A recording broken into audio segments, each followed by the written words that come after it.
पिछले वीडियो में हमने देखा कि कैसे द माइटी मुगल एम्पायर का डिक्लाइन हुआ। हमने देखा कि किस तरह औरंगजेब के रेन के दौरान डिक्लाइन स्टार्ट हुआ और इनकॉम्पिटेंट सक्सेसर्स के कारण ये एम्पायर पूरी तरह से खत्म हो गया। लोकल और रीजनल पॉलिटिकल फोर्सेस का राइज हुआ और उन्होंने खुद को असर्ट करना शुरू कर दिया। यानी लेट 17th सेंचुरी में ही पॉलिटिक्स में मेजर चेंजेस देखने को मिले। 18th सेंचुरी के दौरान कई इंडिपेंडेंट और सेमी इंडिपेंडेंट पावर्स का राइज हुआ, जैसे बंगाल, अवध, हैदराबाद, मैसूर और मराठा किंगडम्स। यही वो पावर्स थी जिन्होंने मुगल एम्पायर के डिक्लाइन के बाद पॉलिटिकल वॉइड को फिल किया, और इन्हीं पावर्स का सामना करके ब्रिटिशर्स को इंडिया में अपनी सुप्रीमेसी सेटअप करनी थी। दोस्तों, आज हम इन्हीं रीजनल पावर्स के बारे में डिस्कस करेंगे जो मुगल एम्पायर के बाद राइज हुई। शुरू करते हैं रीजनल स्टेट्स के क्लासिफिकेशन से और देखते हैं इन स्टेट्स के फीचर्स क्या थे। Classification of states. Mughal empire के डिक्लाइन होते ही जो रीजनल पावर्स उभर कर आए उनको 3 कैटेगरीज में डिवाइड किया जा सकता है। पहली, सक्सेशन स्टेट्स, यानी ऐसे स्टेट्स जहां के मुगल प्रोविंसेस के गवर्नर्स ने ऑटोनॉमी असर्ट करना शुरू किया, जैसे बंगाल, अवध और हैदराबाद। दूसरी, न्यू स्टेट्स, यानी ऐसे स्टेट्स जहां पे रिबेलियन के चलते लोकल चीफ्टन्स, जमींदार्स और पेजेंट्स ने अपना स्टेट सेटअप किया, जैसे मराठा, अफगान, जाट और पंजाब। और तीसरी, इंडिपेंडेंट स्टेट्स, यानी ऐसे स्टेट्स जहां मुगल इन्फ्लुएंस का बिल्कुल भी पेनिट्रेशन नहीं था और मुगल एम्पायर के डिस्टेबलाइज होते ही इन स्टेट्स ने ऑटोनॉमी अनाउंस कर दी। इसमें मेनली साउथ वेस्ट और साउथ ईस्ट कोस्ट और नॉर्थ ईस्टर्न इंडिया के स्टेट्स इंक्लूडेड थे, जैसे मैसूर, केरला, राजपूत, अहोम्स एटसेट्रा। शुरू करते हैं हैदराबाद और कर्नाटक स्टेट के डिस्कशन से। Hyderabad and the Karnataka. Hyderabad state को निजाम उल मुल्क आसफ जाह ने 1724 में एस्टैब्लिश किया। उनको किलिच खान के नाम से भी जाना जाता है। निजाम उल मुल्क औरंगजेब के एरा के बाद के लीडिंग नोबल्स में से एक थे। 1720 में उनको डेक्कन की वाइस रॉयल्टी दी। 1720 से 1722 के बीच उन्होंने वाइस रॉयल्टी के सभी दावेदारों को डिफीट किया।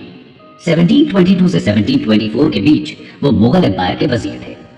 एम्परर मोहम्मद शाह की इनकैपेसिटी से फ्रस्ट्रेट होकर उन्होंने डेक्कन में वापस लौटने का फैसला किया, जहां वो अपनी सुप्रीमेसी मेंटेन कर सकते थे। यहीं पर उन्होंने हैदराबाद स्टेट का फाउंडेशन रखा। उन्होंने कभी भी अपने इंडिपेंडेंस को ओपनली अनाउंस नहीं किया, लेकिन प्रैक्टिस में वो एक इंडिपेंडेंट रूलर की तरह ही रूल करते रहे। उन्होंने हिंदूज की तरफ टॉलरेंट पॉलिसी को अपनाया। एग्जाम्पल के तौर पर उन्होंने एक हिंदू पूरन चंद को अपना दीवान बनाया। उन्होंने मुगल पैटर्न पर जागीरदारी सिस्टम को इम्प्लीमेंट करके डेक्कन में एक ऑर्डरली एडमिनिस्ट्रेशन को एस्टैब्लिश किया और अपनी पावर को कंसोलिडेट किया। इसी के साथ उन्होंने पावरफुल मराठास को भी अपने डोमिनियन से बाहर ही रखा। 1748 में निजाम उल मुल्क की डेथ के बाद हैदराबाद फिर से डिसइंटीग्रेट हो गया। कर्नाटक की बात करें तो ये रीजन मुगल्स का एक सूबा था और हैदराबाद के निजाम की अथॉरिटी के अंदर आता था। कर्नाटक रीजन आज के तमिलनाडु और सदर्न आंध्र प्रदेश में ईस्टर्न घाट्स और बे ऑफ बंगाल के बीच का पेनिनसुलर रीजन था। जिस तरह निजाम ने खुद को दिल्ली से अलग किया, वैसे ही कर्नाटक के डेप्यूटी गवर्नर ने खुद को डेक्कन के इन्फ्लुएंस से इंडिपेंडेंट कर दिया, जिसके चलते वो अब नवाब ऑफ कर्नाटक कहे जाने लगे और ये ऑफिस भी अब हेरेडिटरी हो गया। सादतुल्ला खान कर्नाटक के पहले नवाब बने और उन्होंने बिना निजाम की परमिशन के 1732 में अपने नेफ्यू दोस्त अली को अपना सक्सेसर अनाउंस कर दिया।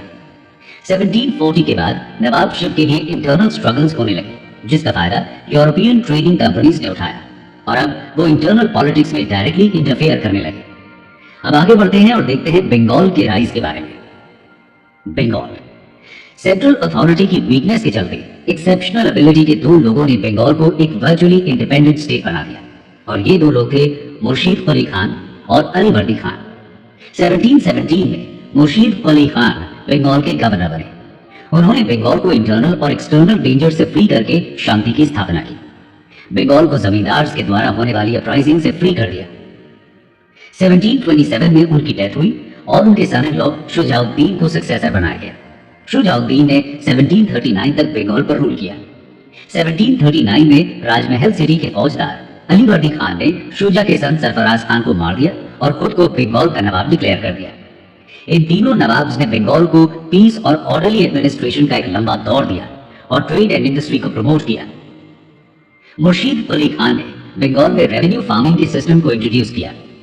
दोस्तों, रेवेन्यू फार्मिंग एक रेवेन्यू कलेक्शन का तरीका था, जिसमें स्टेट के बिहाफ पर एक रेवेन्यू ऑफिशियल पेजेंट से रेवेन्यू कलेक्ट करता था और एक फिक्स्ड अमाउंट स्टेट को देता था।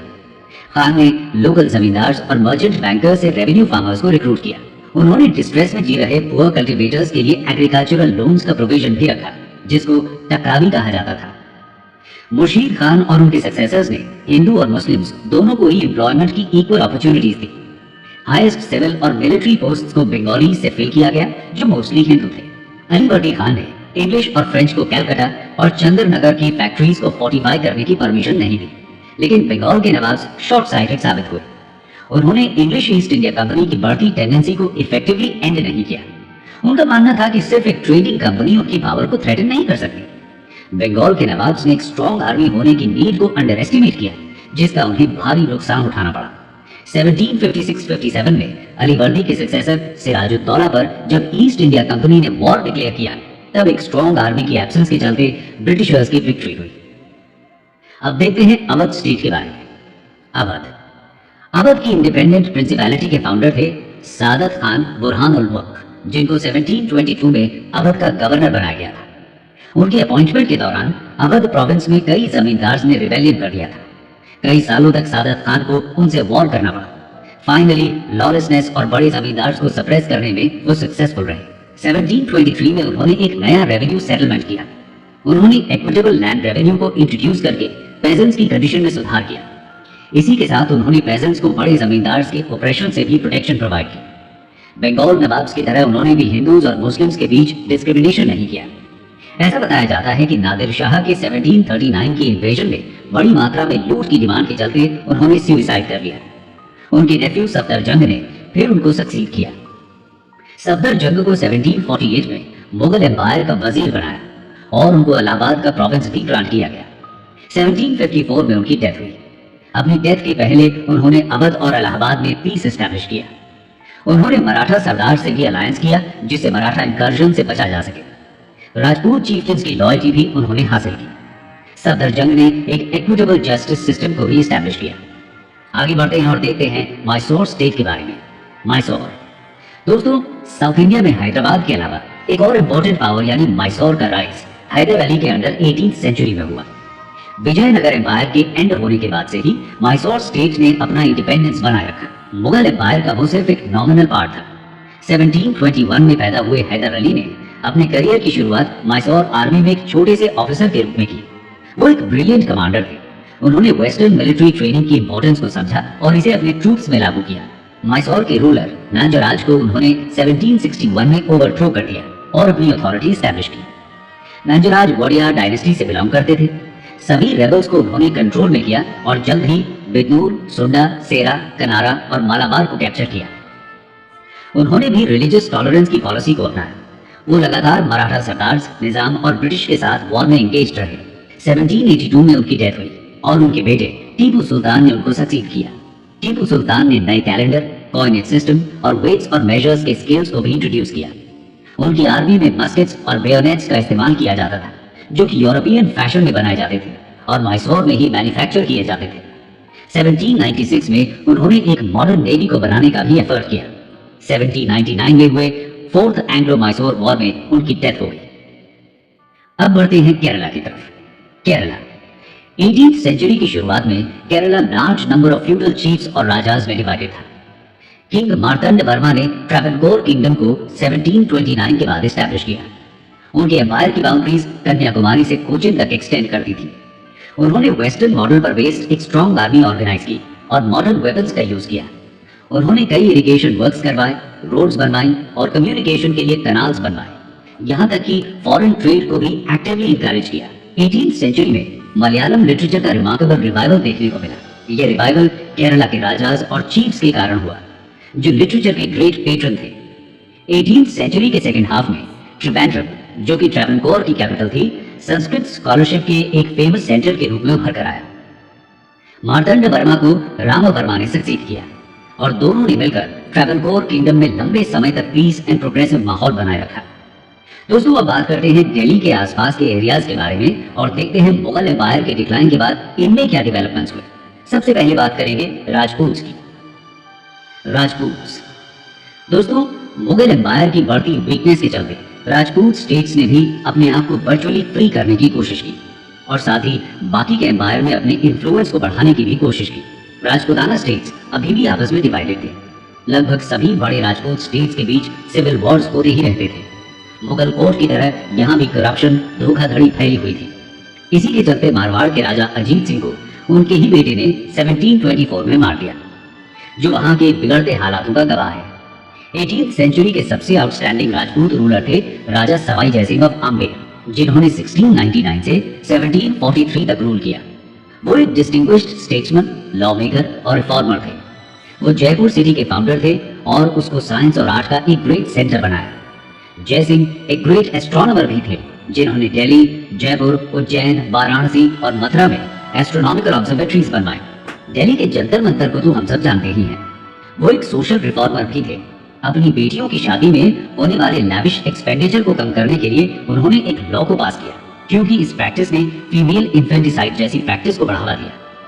दोस्तों, अब बात करते हैं जाट्स के बारे में।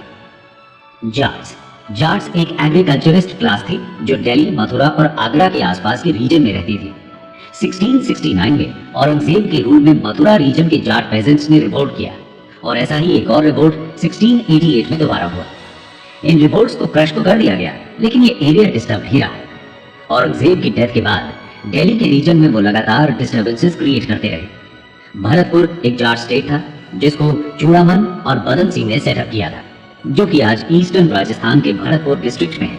सूरजमल के अंडर जाट पावर अपने पीक पर पहुंची, जिन्होंने 1756 से 1763 तक रूल किया। उनकी अथॉरिटी ईस्ट में गंगा से लेकर साउथ में चंबल तक और वेस्ट आगरा सूबा से लेकर दिल्ली के सूबा तक फैली हुई थी। उनके स्टेट में आगरा, मथुरा, मेरठ और अलीगढ़ इंक्लूडेड थे। 1763 में उनकी डेथ के बाद जाट स्टेट डिक्लाइन हो गया और पेटी जमींदार्स में स्प्लिट हो गया। दोस्तों, अब आगे बढ़ते हैं और देखते हैं बंगश, पठान्स और रोहिलास के बारे में। बंगश, पठान्स एंड रोहिलास। मोहम्मद खान बंगश ने मुगल एम्परर फारुखसियार और मोहम्मद शाह के रेन के दौरान फर्रुखाबाद के आसपास की टेरिटरी में 1713 में एक अपना कंट्रोल एस्टैब्लिश किया।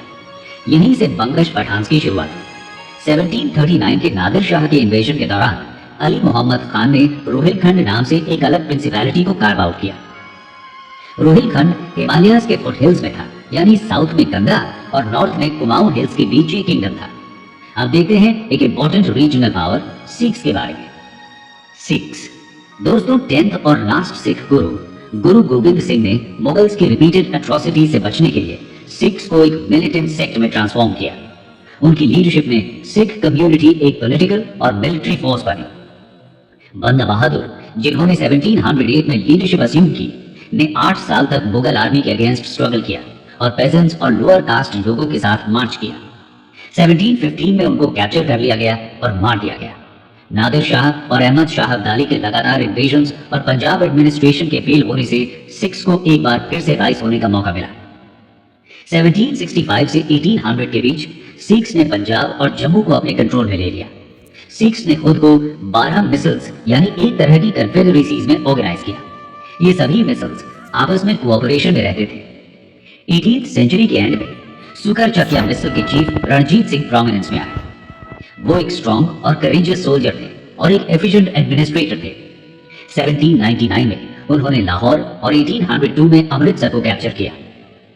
पंजाब के स्ट्रॉन्ग किंगडम को सेटअप करने का श्रेय रणजीत सिंह को ही जाता है। उनके किंगडम में सतलज से लेकर झेलम तक एरिया इंक्लूडेड था। उन्होंने अपनी आर्मी को यूरोपियंस की मदद से मॉडर्नाइज किया। ऐसा बताया जाता है कि इंग्लिश ईस्ट इंडिया कंपनी के बाद एशिया की सबसे पावरफुल आर्मी उन्हीं के पास थी।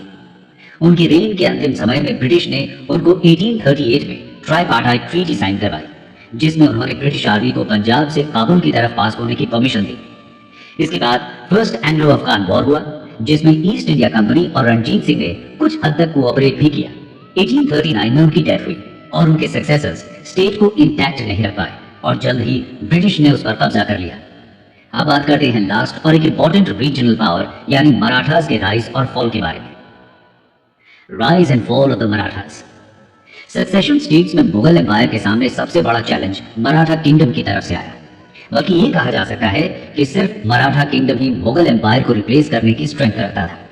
लेकिन मराठा सरदार्स में यूनिटी की कमी थी और एक ऑल इंडिया एम्पायर को सेटअप करने के लिए जरूरी आउटलुक और विजन लैकिंग था। छत्रपति शिवाजी महाराज के ग्रैंडसन शाहू 1689 से ही औरंगजेब के प्रिजनर थे।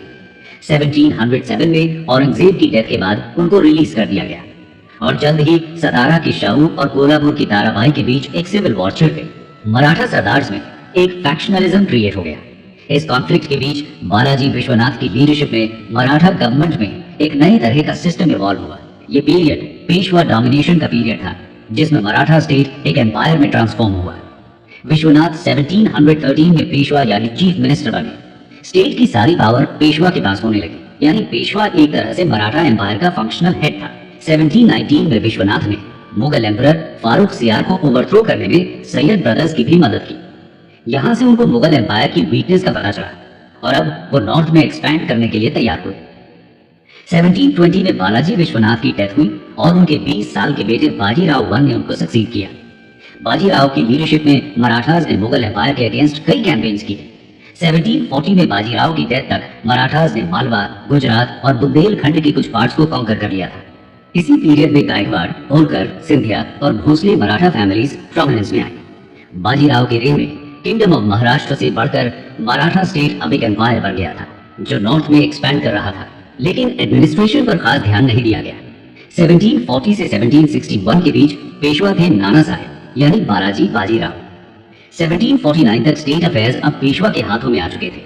पेशवा का ऑफिस भी हेरेडिटरी हो चुका था और पेशवा स्टेट का de facto रूलर था। मालवा, गुजरात और बुंदेलखंड को कंसोलिडेट कर दिया गया था। बंगाल को लगातार इन्वेड किया गया। 1751 में बंगाल के नवाब को ओडिशा को सीड करना पड़ा। साउथ में मैसूर और बाकी माइनर स्टेट्स को भी ट्रिब्यूट पे करने के लिए फोर्स किया गया। मराठास के बारे में हम डिटेल में अपनी नेक्स्ट वीडियो में देखेंगे। अब आते हैं कंक्लूजन पर। कंक्लूजन। तो दोस्तों, हमने देखा कि किस तरह मुगल एम्पायर के डिक्लाइन के बाद रीजनल स्टेट्स का राइज हुआ। औरंगजेब के रेन के दौरान ही मुगल एम्पायर का डिक्लाइन स्टार्ट हुआ। उनकी कंट्रोवर्शियल रिलीजियस पॉलिसीज के चलते रीजनल स्टेट्स में रिबेलियन होने लगे और जब सेंट्रल एडमिनिस्ट्रेशन में वीक रूलर्स आने लगे तो ये प्रोसेस और भी फास्ट हो गया। वीक सेंट्रल एडमिनिस्ट्रेशन के चलते रीजनल पावर्स उभर कर आने लगे और उन्होंने ऑटोनॉमी डिक्लेयर कर दी। जल्द ही इंडिया में एम्पायर एस्टैब्लिश करने की स्ट्रगल स्टार्ट हुई। इसी बीच ब्रिटिशर्स लगातार अपना स्ट्रॉन्ग होल्ड बढ़ाने लगे और ग्रेजुअली इंटरनल पॉलिटिक्स में इंटरफेयर करने लगे और आगे चलकर इन्हीं रीजनल पावर्स और इंग्लिश ईस्ट इंडिया कंपनी के बीच स्ट्रगल स्टार्ट हुआ, जिसकी कहानी हम आगे चलकर देखेंगे।